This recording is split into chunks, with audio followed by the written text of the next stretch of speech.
Terima kasih. Oke, kita akan belajar medula spinalis sama cerebellum. Jadi kita harus tahu dulu si medula spinalis itu dia termasuk sistem saraf pusat atau perifer. Kira-kira sistem saraf apa? Pusat. Oke, jadi sistem saraf pusat itu dia ada cerebrum atau encephalon. Encephalon ini semua kayak segini, ini encephalon sama medula spinalis. Kemudian kalau nervus cranialis itu dia termasuk sistem saraf pusat atau perifer? Perifer ya. Oke. Jadi sistem saraf perifer itu ada nervi cranialis yang dia keluar dari medula spinalis ini sama nervus cranialis nervus 1 sampai 12 itu. Meskipun namanya cranialis itu dia sistem saraf perifer. Kemudian medula spinalis itu secara embriologi itu dia berasal dari lapisan ektoderm. Jadi lapisan embrional itu kan ada 3, ada ektoderm, mesoderm sama endoderm. Nah kalau sistem saraf itu semuanya itu berasal dari ektoderm, dari paling luar, lapisan paling luar. Kemudian si medula spinalis ini dia merupakan terusan atau lanjutan dari medula oblongata. Jadi dia mulai keluar itu dari foramen magnum. Kalau kalian ingat yang dia bolong gede itu dari foramen magnum sampai ke konus medularis. Ini bagian lumbal 1 sampai 2. Kemudian nanti di sana serabut sarafnya akan membentuk suatu anyaman seperti ekor. Ini disebut dengan cauda equina. Itu. Kemudian di medula spinalis ini dia kan mengeluarkan serabut saraf perifer juga, namanya nervi cranialis tadi. Jadi dia ada 31 segmen. 8 segmen dari kranial atau cervical, kemudian 12 segmen dari torakal, 5 segmen dari lumbal, kemudian 5 segmen dari sakral, 1 segmen dari coccyx. Tuh. Kemudian di medula spinalis ini juga ada pembesaran namanya intum mesentia. Dan intum mesentia cervicalis. Jadi di intum mesentia cervicalis itu perlu diingat di sana itu adalah tempat asal dari plexus brachialis. Kemudian yang di bawah di intum mesentia lumbalis itu merupakan tempat asal dari plexus lumbosacralis. Oke, itu dihafal. Kemudian di sistem saraf itu kan juga ada sistem saraf simpatis dan juga parasimpatis. Nah, kalau sistem saraf simpatis itu keluarnya itu dari segmen torakodombal. Sedangkan kalau sistem saraf parasimpatis itu keluar dari segmen craniosacral. Buat ngingetinnya, kalau aku simpatis itu dia perlu banyak simpati, jadi dia harus di tengah, dikerumunin di tengah, jadi dia di segmen torakodombal, jadi dia diapit sama kranio sama sakral, gitu aja. Kalau parasimpatis dia craniosacral. Oke, kemudian selanjutnya kita akan belajar struktur dari medula spinalisnya.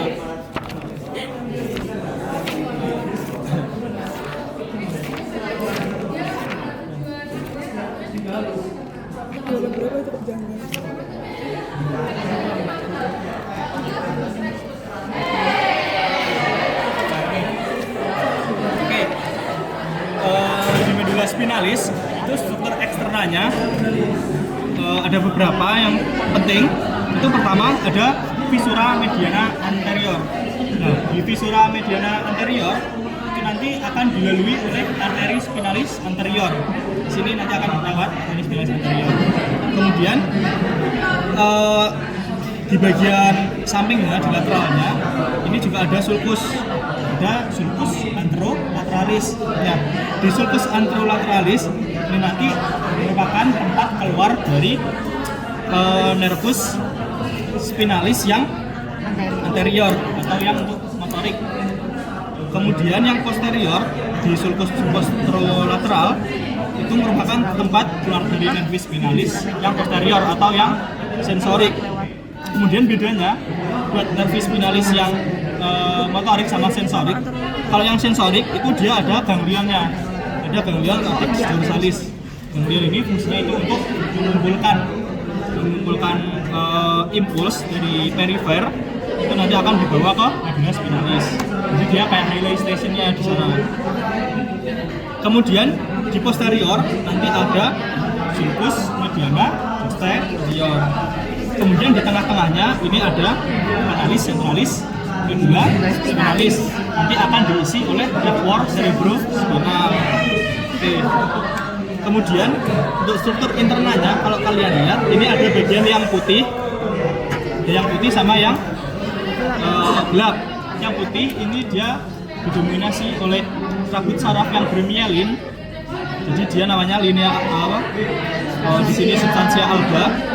Kalau yang gelap ini substansia viscera. Yang putih tadi kan dia banyak serabut saraf bermielin. Jadi mielin itu fungsinya itu untuk mempercepat impuls. Jadi banyak lemaknya. Lemak itu kan warna yang putih. Nah, jadi di sini banyak serabut sarafnya. Nah, fungsinya itu untuk meneruskan impuls dari otak, dari korteks cerebri ke perifer, ke organ efektor, atau impuls sensorik dari organ efektor di perifer sampai ke otak di sentral di korteks cerebri gitu. Jadi dia kayak ibaratnya itu kayak stasiun sini ke stasiun sini ya, relnya itu dia si medulla spinalis ini gitu.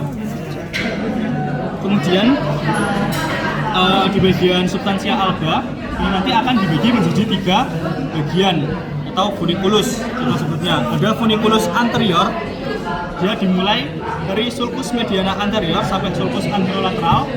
Kemudian funiculus lateral dimulai dari sulcus anterolateral sampai posterolateral. Kemudian funiculus posterior mulai dari sulcus posterolateral sampai sulcus mediana posterior. Kemudian di funiculus posterior ini nanti akan dibagi menjadi 2 oleh sulcus intermedio posterior menjadi fasciculus gracilis sama cuneatus. Oke, fungsinya untuk apa? Nanti kita akan belajar di sini di tractus. Oke, di tractus atau apa kayak bagian yang dia nanti fungsinya untuk meneruskan impuls, dia ada yang naik sama turun, ada yang ascendens dari perifer ke sentral atau descendens dari sentral ke perifer. Kalau ascendens itu kan berarti jadi dari perifer ke sentral, fungsinya itu untuk rangsang sensorik. Dari sensorik itu ada beberapa. Yang pertama itu ada tractus spinothalamicus. Spino berarti dari medulla spinalis, spinothalamicus nanti ke thalamus ke otak. Nah, ini ada anterior, lateral. Kemudian ada tractus spinocerebellaris, ada anterior sama posterior. Jadi dari medulla spinalis ke cerebellum. Kemudian ada fasciculus cuneatus sama gracilis. Nah, ini bedanya apa? Kalau fasciculus cuneatus itu dia membawa impuls sensorik itu dari ekstremitas superior. Kalau gracilis itu dari ekstremitas inferior. Jadi nanti misal kalau responsi ada soal ini, ada preparat kaki itu ditunjuk. Nah, berarti impuls sensorik diskriminasi 2 sentuh dari area tersebut akan dibawa oleh bla bla bla. Itu jawabannya fasciculus gracilis. Jadi kalau fasciculus gracilis sampai cuneatus itu dia khasnya itu untuk proprioseptif, kemudian diskriminasi 2 titik. Jadi diskriminasi 2 titik itu misalnya ketika seseorang itu dia disentuhkan oleh benda yang dia memiliki 2 ujung kayak gini. Nah, nanti pada saat orang itu tutup mata ketika disentuh, orang itu tahu kalau yang menyentuh itu ada 2 bagian. Nah, itu disebut dengan diskriminasi 2 titik. Kemudian kalau tractus spinothalamicus lateralis itu dia fungsinya itu untuk nyeri sama suhu. Kemudian kalau anterior itu untuk sensasi tekan, meraba gitu. Kemudian kalau tractus yang descendens atau motorik itu nanti dibagi menjadi 2. Ada tractus pyramidalis sama extra pyramidalis. Kalau piramidalis berarti nanti dia yang melewati decussatio piramidalis. Ada yang menyilang sama tidak menyilang. Kalau yang menyilang nanti disebut dengan tractus verticospinalis lateralis. Kalau yang tidak menyilang tractus spinothalamus anterior. Jadi dia fungsinya itu untuk gerakan motorik, untuk menginisiasi gerakan motorik volunteer. Kalau ekstrapiramidalis itu dia punya itu untuk mengkoordinasi gerakan dari tractus piramidalis. Kemudian untuk vaskularisasinya tadi yang pertama ada arteris spinalis anterior yang dia nanti akan berjalan lewat viscera mediana anterior. Kemudian ada dua arteri spinalis posterior. Dia nanti akan berjalan lewat sulcus posterolateral. Kemudian ada satu lagi, ada arteri segmentalis. Nih, yang paling terkenal itu namanya arteri Adam Kiewicz.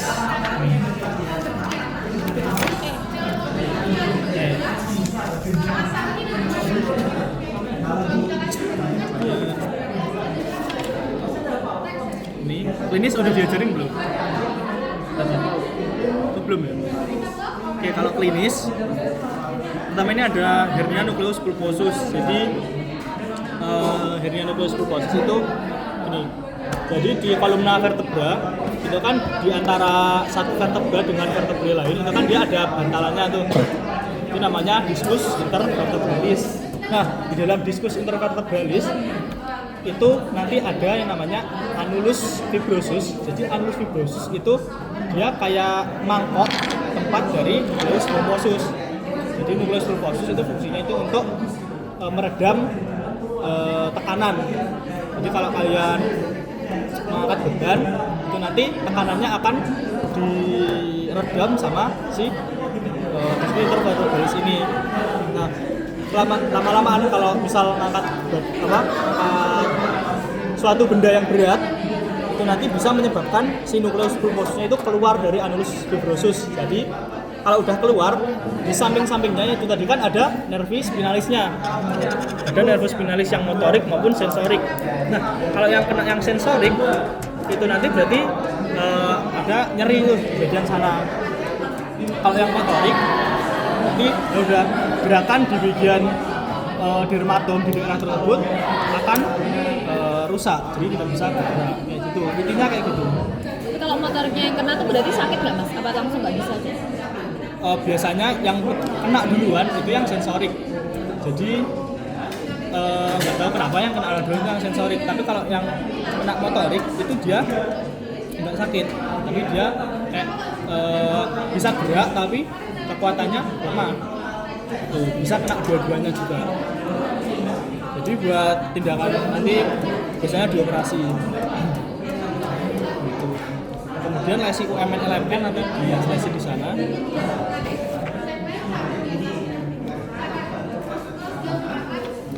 Ini sering keluar fungsi lumbal. Fungsi lumbal itu dia amannya di area mana? Di bawahnya konus medularis. Ya, di bawah konus medularis ya. Itu sering ditanya. Kemudian ini kita bahas terakhir ada cerebellum. Jadi cerebellum atau otak kecil ini fungsinya itu untuk mengatur keseimbangan, intinya gitu. Ini itu untuk mengatur keseimbangan.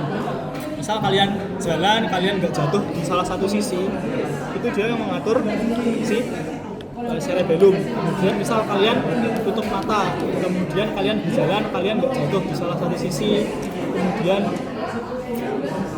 kalian misal kayak jalan nih, jalan di jalan setapak kanan kiri jurang, kalian bisa stabil. Itu yang menstabilkan cerebellum. Jadi ada tes, nanti kalau kalian belajar di blok neuro itu ada tes yang dia mengetes fungsi dari cerebellum. Salah satunya itu kalian nanti disuruh berjalan di jalan setapak dan tutup mata. Nanti dilihat kalian jatuh di salah satu sisi atau enggak. Kalau misal jatuh di kanan, berarti dia rusak di bagian cerebellum yang kanan. Kayak gitu. Jadi fungsinya itu untuk menyeimbangkan gerakan kayak gitu. Nah, cerebellum ini dia letaknya di cranium itu di bagian fossa cranii posterior. Dia di bawah dari tentorium cerebelli. Jadi tentorium cerebelli itu dia nanti fungsinya itu untuk memisahkan antara lobus occipitalis dengan cerebellum. Di sini tentorium cerebelli. Kemudian cerebellum itu juga letaknya berada di bagian posterior dari medulla oblongata, pons dan juga mesencephalon. Nah, nanti struktur cerebellum akan berhubungan dengan ketiga struktur di depannya oleh pedunculus. Ada pedunculus cerebellaris superior, inferior, medial. Dan juga inferior. Tuh. Kemudian si cerebellum ini berdasarkan fungsionalnya dia dibagi menjadi 3 bagian. Ada archi cerebellum, paleo cerebellum, sama neo cerebellum. Kalau archi cerebellum itu dia fungsinya itu untuk keseimbangan. Jadi dia berkoordinasi dengan sistem vestibuler di telinga kita. Itu. Kemudian kalau paleo cerebellum itu fungsinya itu untuk sinus otot, itu untuk gerakan. Kalau neo cerebellum itu untuk untuk ini. Dia ini Keterampilan apa? Koordinasi dengan ya, koordinasi. Itu. Jadi makanya dia ada nama lainnya juga. Kalau archi cerebellum itu namanya vestibulocerebellum. Kalau paleo cerebellum itu nama lainnya spinocerebellum. Kayak gitu. Kemudian di cerebellum ini dia terbagi menjadi 2 hemisfer, ada dextra sama sinistra. Kemudian di bagian medialnya akan dihubungkan oleh satu struktur namanya falx cerebelli. Namanya vermis. Aku kira falx cerebelli. Ini vermis. Iya. Kemudian cerebellum ini juga dibagi menjadi lobus, dibagi menjadi 3 lobus. Lobus anterior itu ini, yang kecil. Kemudian lobus posterior yang paling lebar, dan juga lobus flocculonodularis. Jadi lobus anterior yaitu dipisahkan oleh lobus posterior itu oleh visura primum. Sini. Visura prima atau visura primum. Sini. Kemudian lobus flocculonodularis itu nanti akan dipisahkan oleh lobus posterior itu oleh sulcus intermedio posterior di sini. Ini jarang ditanyain. Yang sering apa? Paling fungsi. Kemudian ini kalau kalian potong cerebellum ini secara longitudinal itu kelihatan ada korteks sama medulanya. Jadi di korteks itu nanti ada bagian yang hitam itu substansia grisea, dan juga ada yang di dalam yang putih itu substansia alba. Bentar, tak lihatin. Sedangkan di medulanya ini substansia alba. Kemudian di dalamnya lagi itu dia ada substansia grisea lagi. Nah di sana ada nukleus-nukleusnya. Dari lateral ke medial, paling lateral itu ada nukleus. Paling lateral ini dentatus, paling lateral dentatus. Kemudian sebelahnya lagi itu emboli, kemudian globusus sama pasti jius yang paling medial. Nanti biasanya ditanya dari lateral ke medial atau dari medial ke lateral. Kemudian ini juga antara si bagian substansia alba sama grisea itu dia membentuk suatu bangunan yang dia gambarannya itu kayak daun. Itu disebut dengan arbor vitae. Nah ini sering ditanyakan juga. Kemudian bagian yang melekuk-lekuk ini namanya folia. Ya, folia. Kalau di cerebrum itu kayak sulcus sama gyrus, tapi kalau di cerebellum itu namanya folia. Fungsinya itu untuk memperluas permukaan kayak gitu ya. Oke, mungkin itu saja dari aku. Terima kasih.